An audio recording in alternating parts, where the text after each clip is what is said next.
Right, so hey everyone and welcome back to another budget photography video. So a few weeks ago my 3-year-old son started to get into photography. Now it's obviously not going to be anything like what I do. He's only 3 and he doesn't really understand any of the settings, which is perfectly fine because he's a child. But I had to keep lending him this camera. Now this is my primary shooter, a 5D Mark II with a 24-105, and I really wasn't comfortable with doing that. So the quest for getting him his own camera that he can use whenever he wants begun. And after a few days, I finally found the camera that I thought would be very good for my 3-year-old. And that is the Canon IX-US132 point and shoot that was released in 2014. Now this thing is tiny, absolutely tiny. I mean, come on, really? How is it? How? I mean, it has an SD card slot. It has a removable, rechargeable battery. That's very hard to get out. I mean, come on. I mean, right. It came with a Sony 8GB SD card, which I was very lucky because it means I didn't have to provide one for him. Now, there's the battery and there's the SD card. Come on, really?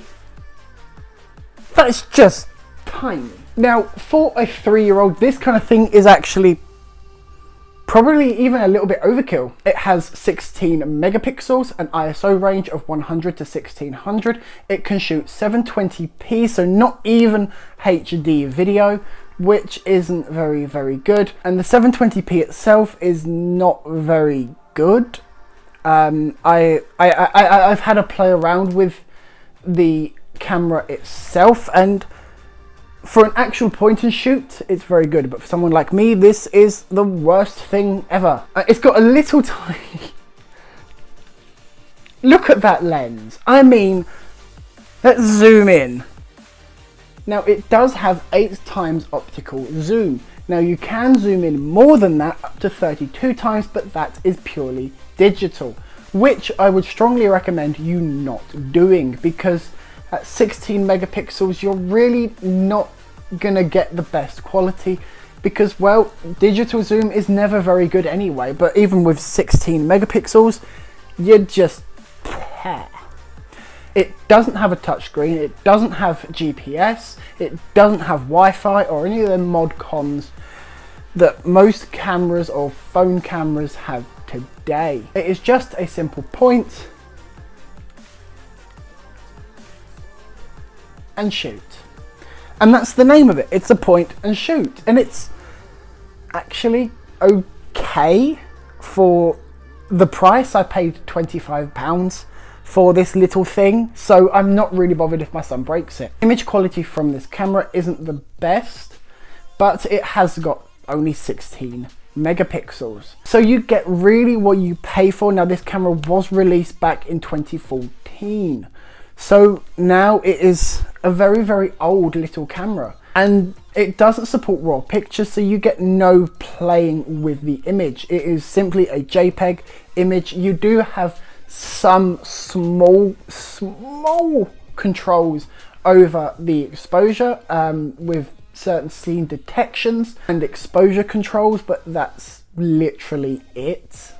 It does have a maximum shutter speed of 1/2000th of a second and a minimum shutter speed of 15 seconds. So if you want it in a dim environment, you could in theory get a long exposure out of this camera. Maybe I'll go and do that one day, I don't know. It also has an aperture of f3.2 to 3.9. It also has an aperture of f3.2 to f6.9. And putting that into equivalent of 35mm sensors like mine is an f18 to an f38.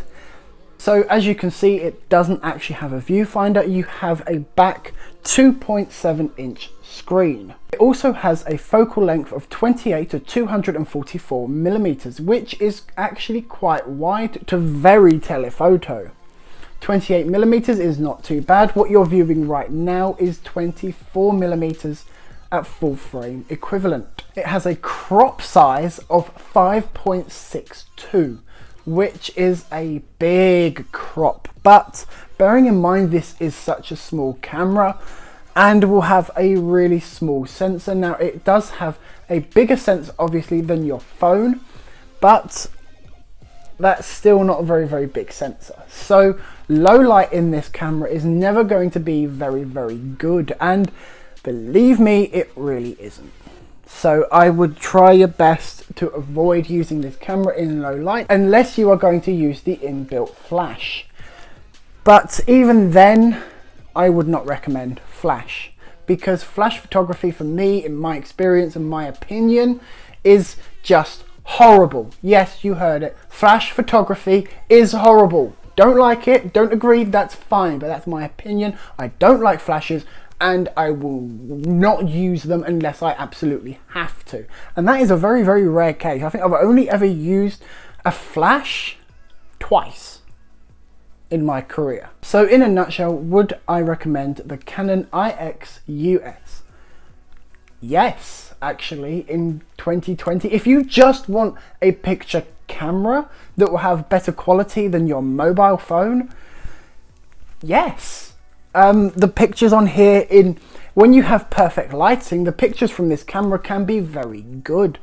But as soon as you start to go a little bit too dim, pictures from here won't be very good, and as a matter of fact, your smartphone's night mode might be better. But for the average consumer, a 2013 point and shoot, pretty good. Pretty good. Anyway guys, thanks for joining me in this video, and I will see you in the next one.